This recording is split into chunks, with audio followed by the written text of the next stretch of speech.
ओम नमो भगवते वासुदेवाय। जय श्री हरि। आप सभी भक्तों का दिन शुभ और मंगलमय हो। प्यारे भक्तों, आज आप श्रवण करेंगे बैसाख मास की आज की महात्म्य कथा। इस वीडियो में रसपान करेंगे शंख व्याध संवाद, व्याध के पूर्व जन्म का वृंतांत। भक्तों, श्रुतदेव जी कहते हैं, हे राजन, पंपा के तट पर कोई शंख नाम से परिचित परम यशस्वी ब्राह्मण थे, जो बृहस्पति के सिंह राशि में स्थित होने पर कल्याणमयी गोदावरी नदी में स्नान करने के लिए गए। मार्ग में परम पवित्र भीमरथी को पार करने के बाद दुर्गम जल शून्य एवं भयंकर निर्जन वन में धूप से विकल हो गए थे। बैसाख का महीना था और दोपहर का समय था। वे किसी वृक्ष के नीचे जा बैठे। इसी समय कोई दुराचारी व्याध हाथ में धनुष धारण किए वहां पर आया। ब्राह्मण के दर्शन से उसकी बुद्धि पवित्र हो गई और वह इस प्रकार बोला, हे मुने, मैं अत्यंत दुर्बुद्धि एवं पापी हूँ। मेरे ऊपर आपने बड़ी कृपा की है, क्योंकि साधु महात्मा स्वभाव से ही दयालु होते हैं। कहाँ मैं नीच कुल में उत्पन्न हुआ व्याध, और कहाँ मेरी ऐसी पवित्र बुद्धि। मैं इसे केवल आपका ही उत्तम अनुग्रह मानता हूँ। साधु बाबा, मैं आपका शिष्य हूँ, कृपा पात्र हूँ।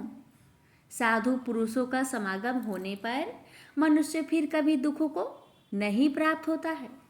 अतः आप मुझे अपने पाप नाशक वचनों द्वारा ऐसा उपदेश दीजिए जिससे संसार बंधन से छूटने की इच्छा रखने वाले मनुष्य अनायासी भवसागर से पार हो जाते हैं। साधु पुरुषों का चित्त सबके प्रति समान होता है। वे सब प्राणियों के प्रति दयालु होते हैं। उनकी दृष्टि में ना कोई नीच है, ना ऊंच, ना अपना, ना पराया। मनुष्य संतप होकर जब जब गुरुजनों से उपाय पूछता है, तब तब वे उसे संसार बंधन से छुड़ाने वाले ज्ञान का उपदेश करते हैं। जैसे गंगा जी मनुष्य के पापों का नाश करने वाली है, उसी प्रकार मूढ़ जनों का उद्धार करना साधु पुरुषों का स्वभाव ही माना गया है। व्याध के ये वचन सुनकर शंख ने कहा, हे व्याध, यदि तुम कल्याण चाहते हो तो बैसाख महीने में भगवान विष्णु को प्रसन्न और संसार समुद्र से पार करने वाले जो दिव्य धर्म बताए गए हैं, उनका पालन करो। मुनिश्रेष्ठ, शंख प्यास से बहुत कष्ट पा रहे थे। दोपहर के समय उन्होंने सुंदर सरोवर में स्नान किया और युगल वस्त्र धारण करके मध्याह्न काल की उपासना पूरी की। फिर देव पूजा करने के पश्चात व्याध के लाए हुए श्रमहारी एवं स्वादिष्ट कैथ का फल खाया। जब वे खा पीकर सुखपूर्वक विराजमान हुए, उस समय व्याध ने हाथ जोड़कर कहा, हे मुने, किस कर्म से मेरा तमोमय व्याध कुल में जन्म हुआ और किससे ऐसी सद्बुद्धि तथा महात्मा की संगति प्राप्त हुई? हे प्रभु, यदि आप ठीक समझे तो मैंने जो कुछ पूछा है वह तथा अन्य जानने योग्य बातें भी मुझसे कहिए। शंख बोले, पूर्व जन्म में तुम वेदों के प्रांगत विद्वान ब्राह्मण थे। साकल्य नगर में तुम्हारा जन्म हुआ था। तुम्हारा गोत्र श्रीवत्स और नाम अस्तंभ था। उस समय तुम बड़े तेजस्वी समझे जाते थे, किंतु आगे चलकर किसी वैश्य में तुम्हारी आसक्ति हो गई। उसके संग दोष से तुमने नित्य कर्मों का त्याग दिया और क्षुद्र की भांति घर आकर रहने लगे। यद्यपि तुम सदाचार शून्य, दुष्ट तथा धर्म कर्मों के त्यागी थे, तो भी उस समय तुम्हारी ब्राह्मणी पत्नी कांतिमती ने वैश्य सहित तुम्हारी सेवा की। वह सदा तुम्हारा प्रिय करने में लगी रहती थी। वह तुम दोनों के पैर धोती, दोनों की आज्ञा की पालन करती और दोनों से नीचे आसन पर सोती थी। इस प्रकार वेश्या सहित पति की सेवा करते हुई उस दुखिनी ब्राह्मणी का इस भूतल पर बहुत समय व्यतीत हो गया। एक दिन उसके पति ने मूली सहित उड़द खाया और तिल मिश्रित निष्पाव भक्षण किया। उस अपथ्य भोजन से उसका मुंह पेट चलने लगा और उसे बड़ा भयंकर भगदड़ रोग हो गया। वह उस रोग से दिन रात जलने लगा। जब तक घर में धन रहा तब तक वेश्या भी वहाँ टिकी रही। उसका सारा धन लेकर पीछे उसने उसका घर छोड़ दिया। वेश्या तो क्रूर और निर्दयी होती ही है, उसे छोड़कर दूसरे के पास चली गई। तब वह ब्राह्मण रोग से व्याकुलचित हो रोता हुआ अपनी स्त्री से बोला, हे देवी, मैं वेश्या के प्रति आसक्त और अत्यंत निष्ठुर मनुष्य हूँ। मेरी रक्षा करो सुंदरी, तुम परम पवित्र हो, मैंने तुम्हारा कुछ भी उपकार नहीं किया। हे कल्याणी, जो पापी एवं निंदित मनुष्य अपनी विनीत पत्नी का आदर नहीं करता वह 15 जन्मों तक न पुष्पक होता है। महाभागे, दिन रात साधु पुरुष उसकी निंदा करते हैं। तुम साध्वी और पतिव्रता हो, मैं तुम्हारा अनादर करके पाप योनि में गिरूंगा। तुम्हारा अनादर करने से जो तुम्हारे मन में क्रोध हुआ होगा उसमें मैं दग्ध हो चुका हूँ।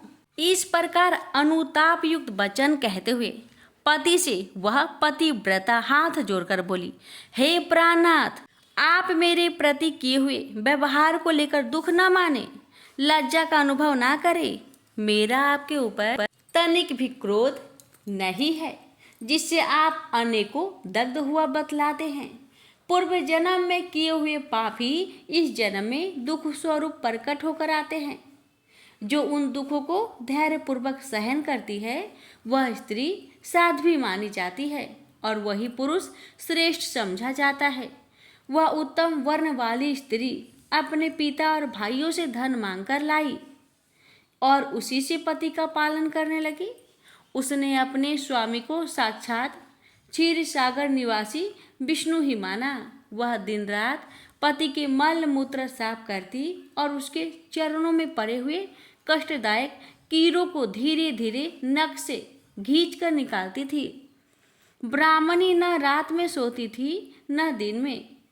अपने स्वामी के दुख से संतप्त होकर वह दुखिनी सदा इस प्रकार प्रार्थना किया करती थी, हे प्रसिद्ध देवता और पितर, मेरे स्वामी की रक्षा करे, इन्हें रोगहीन एवं निष्पाप कर दे।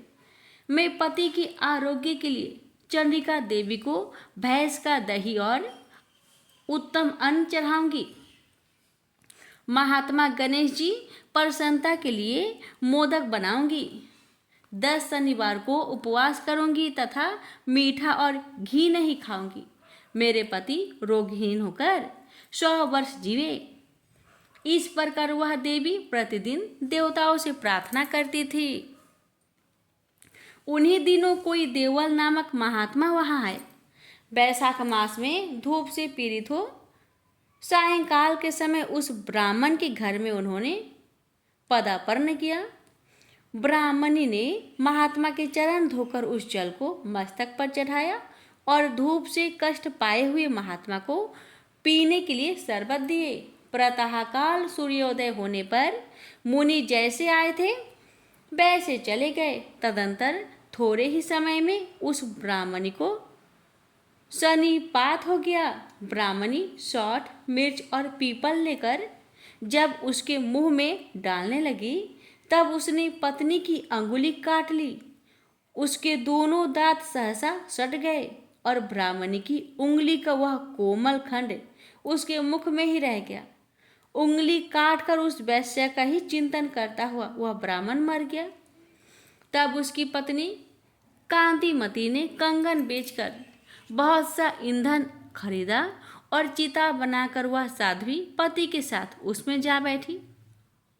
उसने पति के रोगी शरीर का गाढ़ आलिंगन करके उसके साथ अपने आप को भी चिता में जला दिया। शरीर त्याग कर वह सहसा भगवान विष्णु के धाम में चली गई। उसने वैशाख मास में जो देवल मुनि को शरबत पिलाया और उनके चरणोदक को शीश पर चढ़ाया था, इससे उसको योगिनी गम्य परम पद की प्राप्ति हुई। तुमने अंतकाल में वैश्या का चिंतन करते हुए शरीर त्याग किया था, इसलिए इस घोर व्याध के शरीर में आए हो और हिंसा में आसक्त हो सबको उडेग में डाला करते हो। तुमने वैशाख मास में मुनि को शरबत देने के लिए ब्राह्मणी को अनुमति दी थी। उसी पुण्य से आज व्याध होने पर भी तुम्हें सब सुखों के एकमात्र साधन धर्म विषयक प्रश्न पूछने के लिए उत्तम बुद्धि प्राप्त हुआ है। तुमने जो सब पापों के हरने वाले मुनि के चरणों को सिर पर धारण किया था, उसी का फल यह है कि वन में तुम्हें मेरा संग मिला है। प्रेम से बोलिए ओम नमो भगवते वासुदेवाय। कथा अच्छी लगे तो लाइक शेयर करें। जय श्री हरि।